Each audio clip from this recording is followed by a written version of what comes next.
make this part of the historical record in our little conversation. But I think so. You pointed out very rightly that in the past you've always been constrained by the production process. So, which is actually, it's not so bad, as a designer to also have kind of constraints. So you don't have to start with like the universe. You can start with one part. But now with additive manufacturing, we can literally control every molecule that goes into the object. And I think it places a tremendous burden on the designer to actually come up with something that can actually live up to these capabilities. And so this is going to be a tough time the next decade for designers and engineers. Yeah, so the thing is, that's, from my own perspective right now, I'm looking to try and understand what really comes next, because,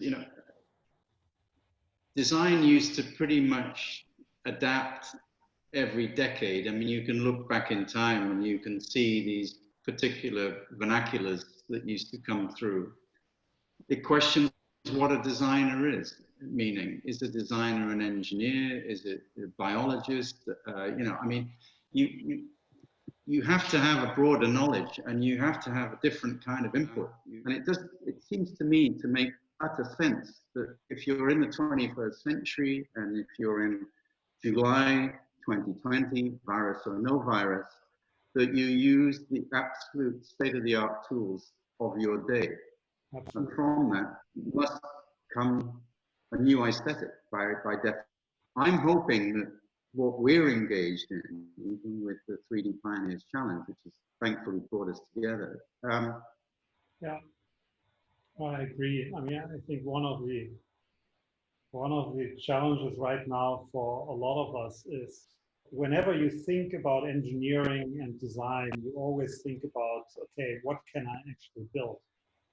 And what you could build in the past is vastly different from what you can build now with additive manufacturing. And so we are running into limitations of the imagination and not so much in limitations of what you can actually build now.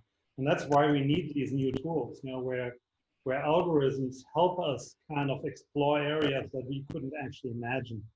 Yeah, and we still have to do the selection. We still have to follow it. Yeah, but it is.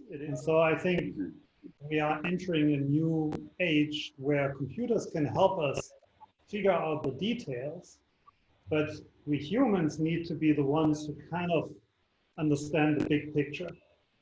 And with the right tools, we can actually get back to a level where we can actually look at problems holistically and find solutions in a generalized way.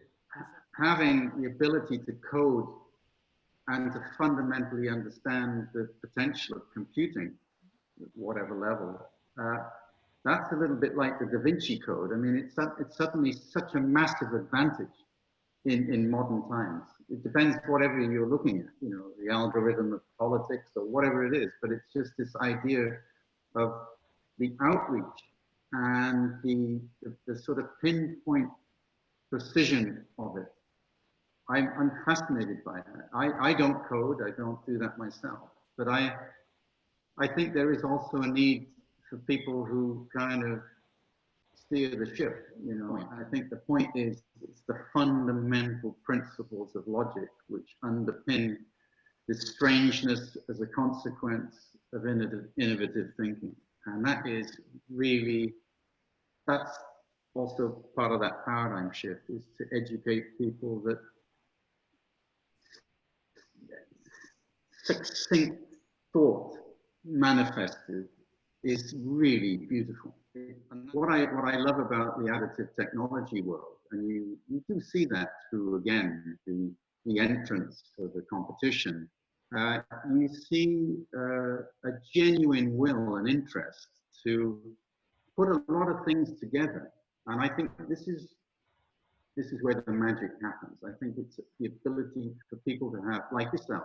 And so I don't know what's next, but I think we need to stay, whoever might be listening to our conversation, they should understand that this is these are like spores, this conversation, that come out like some kind of alien black dust, and they go everywhere because there's a chance that something might get pollinated.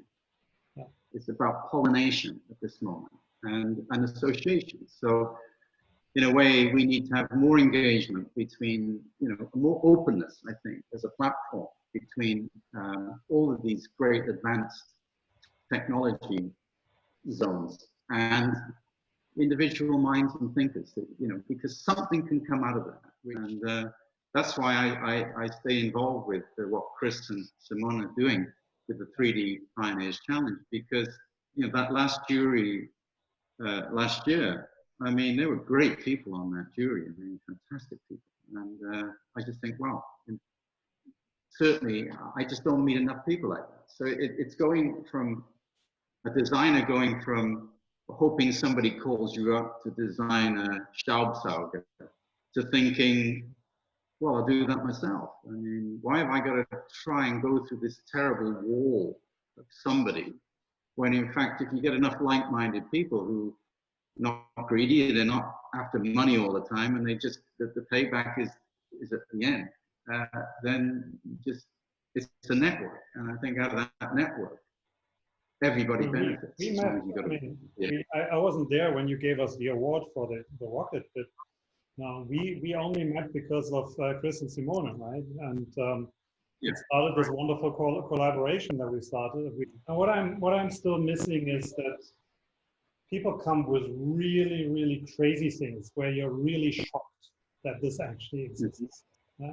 And I think we're still kind of playing a little bit in our little sandbox. Yeah. And we're kind of in our little sandbox, and there's an entire desert out there that you could be playing in, right? And so I think people should take more bold steps when they're actually thinking about what is possible with additive manufacturing and 3D printed objects.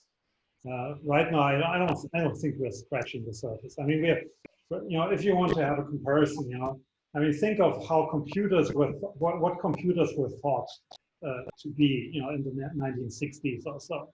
There were replacements for mechanical calculators. And nobody could have imagined what would come after that.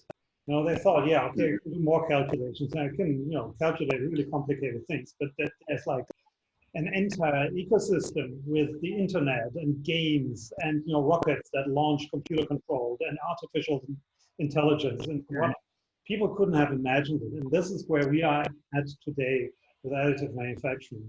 We're still kind of playing, it's very safe, but we can do much more. And my mission is kind of to facilitate, to make it much easier to experiment.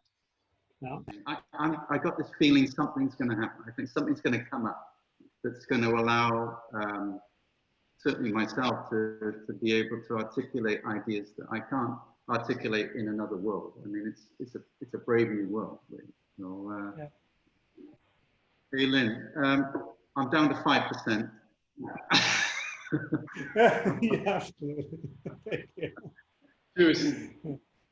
Take care, yeah. Thanks, Lin. Take care.